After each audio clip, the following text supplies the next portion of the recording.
Morning, I'm Coach Frigon with the Liberty Blue Jay football team. We are headed into week 11 of our season right now. We're headed in the second round of the playoffs, coming off a win over Ray-Pec, week 1 of the playoffs. We had a great game against Ray-Pec in front of a good home crowd this past week, and right now there's 4 teams left in Kansas City, and we're fortunate enough to be one of those 4. We play Lee Summit this upcoming Friday at Lee Summit, and then that same night, Blue Springs and Blue Springs South plays. So that's kind of how the bracket's shaping up for us. In 6A football, we play on Fridays all the way through until the state championship game, and we're excited to get another week of our season and play a team like Lee Summit that we played competitively with week 4. We lost to them 31-28 the last time we played, and looking forward to get another chance, to play them. They're a great football team and continuing on our season. We'll go ahead and open it up for some questions. Yes.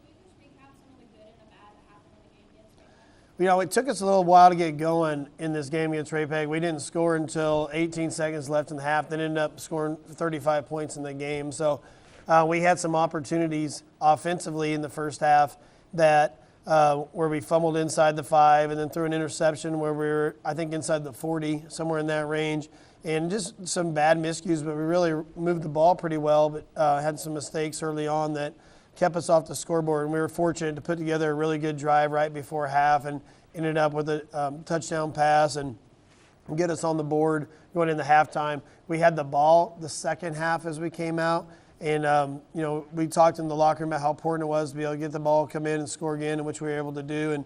And score a couple times pretty quick and kind of take the wind out of their sails and get us going. Defensively, our entire team played really well defensively. We held Ray-Pec to 81 yards of offense, and their drive that they did get a score on, we had a roughing the passer on 4th and 25. So it's one of those things that they got a first down of it and be able to keep going, keep a drive like that. But I was just really proud of how well our guys played defensively, and throughout the entire game they did really well and pursued the football and created some turnovers, did some things that we like to do that we know that helps us win football games.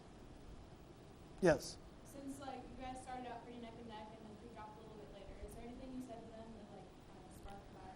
Well, we have something that we call it a Big Five, and we've talked about this for years. And Coach Hansen did it when he was head coach as well. And we talk about it. We know it's a big thing if you can score twice within 5 minutes. And when we scored right before halftime, we knew we had the ball back, and I told them we had a chance to be able to do that. We ended up going back to back to back with Big Five scores and put 21 points up really fast. So that was something that we were excited that we knew.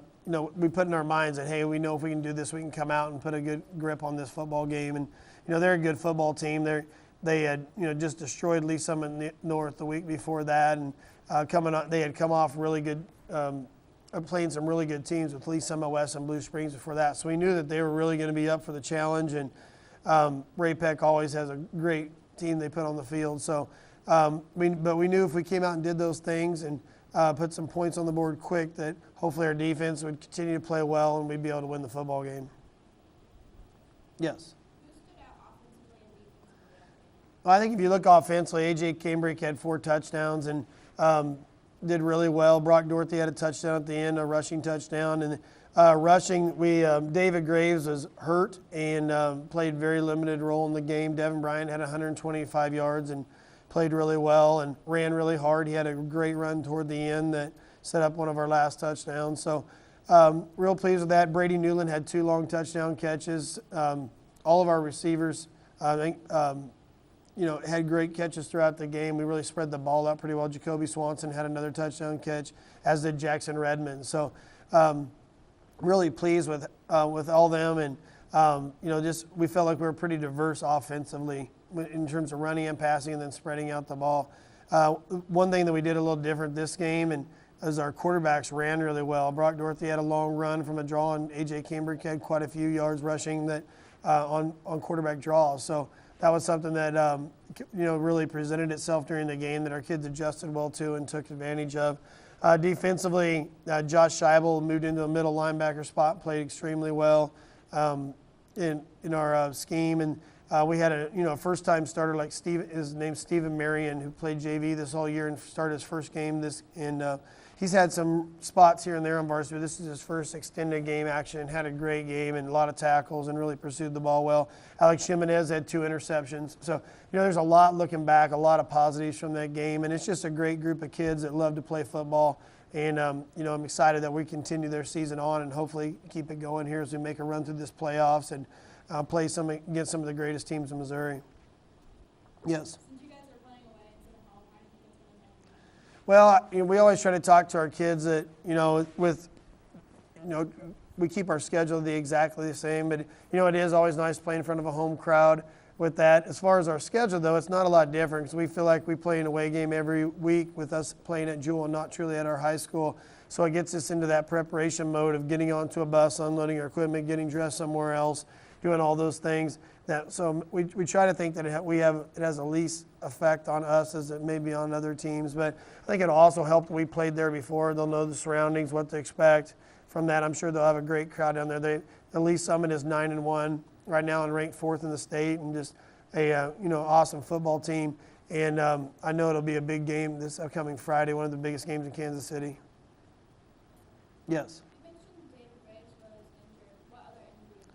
Well, that's our main one that we have right now. We've had, just a couple nicks and dings throughout there. Nick Palmerine broke his thumb, but he's playing with a cast on right now, and he's doing a good job working through that. And but other than that, we're pretty good.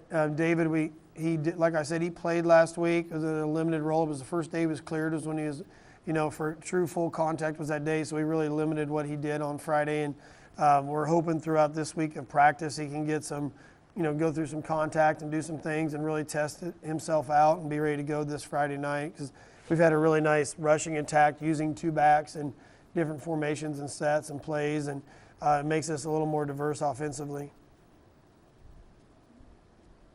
Yes. What's going to be your hardest thing when facing? Well, and you look at Lee Summit, they're built around their offense and their quarterback. Drew Locke is a, Pro Bowl All-State quarterback. He's a Division I quarterback, and his numbers are unreal. Last week he had 475 yards passing in one game, which is just outstanding when you think of it. He's surrounded by a great group of receivers and running backs that he does a great job getting the ball to.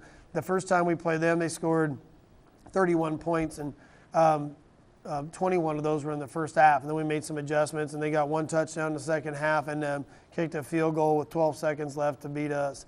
And we're hoping that we can continue on, from what we saw in that second half and with our guys. At the same time, understanding that they're a great football team that's gotten better throughout this year. And they really present themselves defensively. They really fly to the ball really well. They have a lot of great players that returned from a year ago on their defense. And they've had some games where they've really shut down opponents, including last week against Joplin. Yes. So what do your practices look like for this? Well, we try to keep the exact same schedule. Our Mondays and Thursdays look different than our Tuesdays and Wednesdays. Our Mondays practices are one, there's not as much contact. We come in, it's a lot of teaching going on. We look at the plays we'll run this week or the ones we'll defend. We go through all of our special teams and what Lee Summit will present us with their special teams, and work our 2-minute drill, do some things like that. On Tuesday and Wednesday are our full pad practices where we hit and go through a lot of fundamental work, going through and working our plays full speed against a defense, and do those on Tuesday and Wednesday. And then Thursdays we keep the same schedule every week where we run through our top plays for that week, and then we also go through all of our special teams and make sure everybody knows exactly where they're supposed to be and when, and whose backups are where. And we've kept the exact same routine for the past 11 weeks. This is 12 with the Jamboree. So our kids are really settled into it. One thing it looks like we'll have to adjust some to this week is weather. We can get out if it's raining, but at the same time, if it's lightning, we cannot. And basketball's already started in the state of Missouri, so every gym in this district is full of basketball and right now. So that presents a challenge that we may have to face in the next few days of practice. And if we do, we'll do our best to work around it and find quality practice time with our kids. Yes. As the season progresses, do you think that the guys are losing interest or losing interest? Well, I think that you always kind of fight, maybe not losing interest, just complacency and going through the motions on some things. And we really try to talk to them about, Usually a Friday night performance is a direct correlation of what happens Monday through Thursday and really into the weekend starting with their film studies. Our guys come in, our defense comes in on Saturdays, our offense comes in on Sundays, and to prepare for the upcoming week. And I think when you look at that, you try to, anytime you're winning and right now, we know that there's only going to be 8 teams left standing and 2 in Kansas City after this Friday night. I think that's enough to keep them excited and interested in the outcome. And we've been really proud of these kids with how they've practiced and how they've adjusted to things and done things well throughout this entire season. Yes.